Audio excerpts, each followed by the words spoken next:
রাসূল করিম সাল্লাল্লাহু আলাইহি সাল্লামকে তারা শত বাধা দিয়ে যখন পারল না, এরপরে রাসূল সাল্লাল্লাহু আলাইহি সাল্লামকে দারুন নাদওয়ার বৈঠকে সিদ্ধান্ত নিল মুহাম্মদ সাল্লাল্লাহু আলাইহি সাল্লামকে হত্যা করতে হবে। কান নাউযুবিল্লাহ।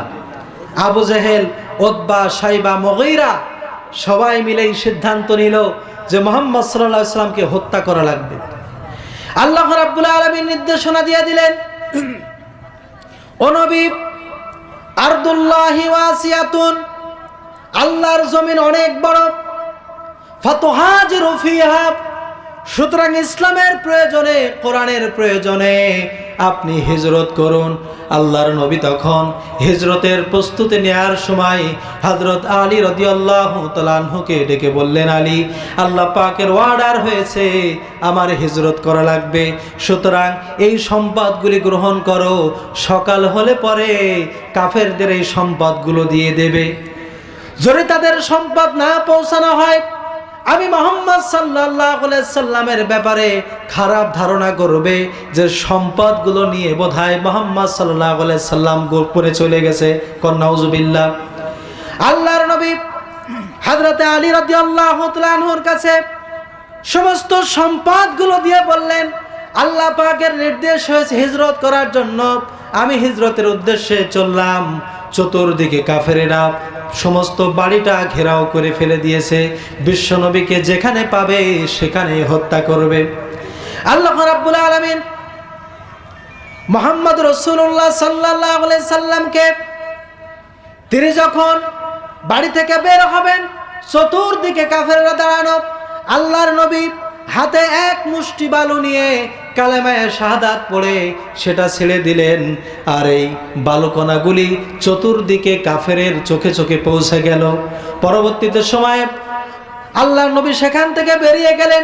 পরবর্তীতে আল্লাহ পাক শোনায় দিলেন, ওয়ামা রামাইতা ইয রামাইতা ওয়ালাকিন্নাল্লাহা রামা।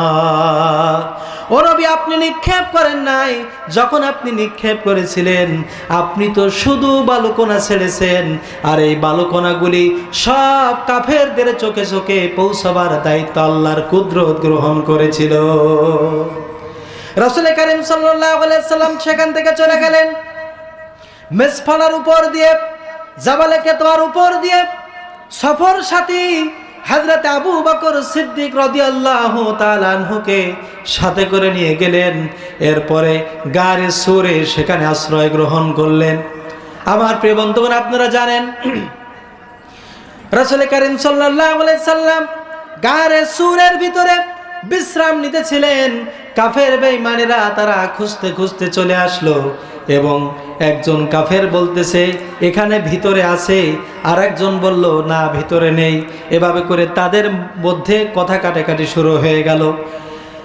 ইতিমধ্যে হযরত আবু বকর সিদ্দিক রাদিয়াল্লাহু তাআলা আনহু তিনি কাঁদতে লাগলেন আর বললেন, ইয়া রাসূলুল্লাহ, বোধহয় ধরা পড়ে গিয়েছে।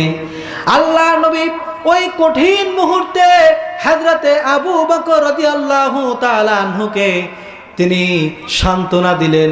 ইযহুমা ফিল গার ইয ইয়াকুলু লিসাহিবিহি লা তাহজান ইন্নাল্লাহা মা'ানা। ও আমার বন্ধু, তুমি ভয় পেও না, আল্লাহ রাব্বুল আলামিন আমাদের সাথে আছে, বলি সুবহানাল্লাহ।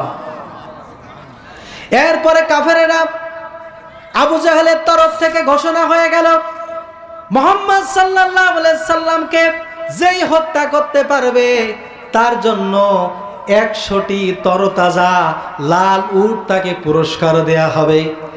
এই পুরস্কারের কথা শুনে সুরাকা উদ্বেগ হয়ে পড়ল। আহারে, 100 লাল উট, 100 লাল উটের নেশায় সে তখন ছুটল আর দেখেছিল মুহাম্মদ রাসূলুল্লাহ সাল্লাল্লাহু আলাইহি সাল্লাম এই রাস্তা দিয়ে যায়। সেই রাস্তা ধরে ধরে খুঁজতে খুঁজতে বিশ্বনবীকে পেয়ে গেল। সুরাকা মুহাম্মদ সাল্লাল্লাহু আলাইহি সাল্লামকে হত্যা করে তার মস্তক জড়িয়ে এনে দিতে পারে আবু জেহেলকে, তাহলে 100 লাল উট পাওয়া যাবে।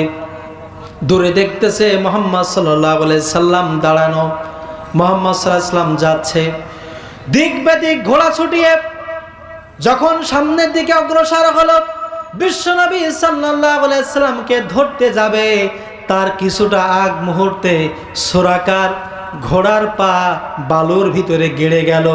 আল্লাহর নবী পিছন ফিরে তাকিয়ে বললেন, সুরাকা, তাও কি বিশ্বাস হয় না আমি আল্লাহ পাকের পক্ষ থেকে প্রেরিত নবী, আমি মুহাম্মদ রাসূলুল্লাহ সাল্লাল্লাহু আলাইহি সাল্লাম আল্লাহর আখেরি নবী, তাও কি বিশ্বাস হয় না? সুরাকা তখন বলছে, শুনেছি আপনার দোয়া নাকি কবুল হয়, তা আপনি দোয়া করুন যাতে আমি এই বিপদ থেকে পরিত্রাণ পাই। রাসূলুল্লাহ দোয়া করলেন সুরাকার জন্য। সুরাকার সেই ঘোড়ার যে পা বালুর ভিতরে ডেবে গিয়েছিল তা আবার উপরের দিকে উঠে গেল। এরপরে পেছনে ফেরা যেমন তেমন, সুরাকা ভাবছে 100 লাল উট এত সহজে ছেড়ে দেব। আবার নিয়ত খারাপ করে সামনের দিকে ছুটতেছে, আবারও ঘোড়ার একই অবস্থা হয়ে গেল। আল্লাহ নবী তখন সুরাকার দিকে তাকিয়ে বললেন, সুরাকা, 100 লাল উটের আশা করো না, পারস্যের রাজমুকুট তোমার মাথায় পরিয়ে দেব।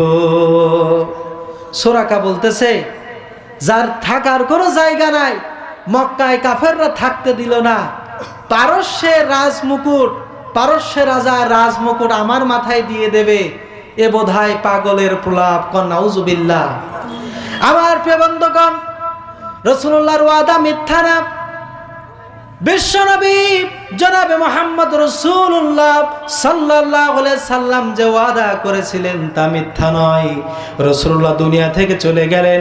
পরবর্তীতে হযরত ওমর রাদিয়াল্লাহু তাআলা আনহু যখন সিংহাসনে অধিষ্ঠিত হলেন, হযরত ওমর যখন সিংহাসনে অধিষ্ঠিত, তিনি পারস্য সেই সমস্ত জায়গা দখল করলেন, সেই জায়গায় বিজয় লাভ করলেন, রাজমুকুটও বিজয় হয়ে গেল।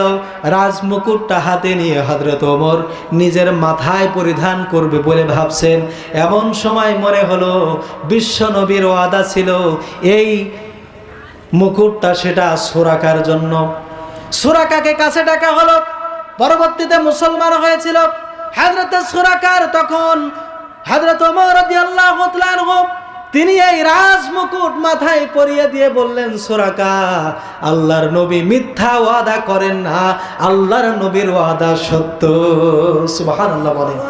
সম্মানিত উপস্থিতি, রাসূলুল্লাহ সাল্লাল্লাহু আলাইহি সাল্লাম মক্কায় পা রাখতে পারলেন না কাফেরদের অত্যাচারের কারণে। এরপরে মক্কা থেকে মদিনায় হিজরত করে চলে গেলেন, এটার নাম হিজরত। সম্মানিত উপস্থিতি, আমি কোনো ব্যক্তিকে টার্গেট করে কথা বলি না, তবে এতটুকু বলতে চাই, অনেকে হিজরতটা মনে করে এই মসজিদ থেকে ওই মসজিদে গেলেই বোধহয় হিজরত।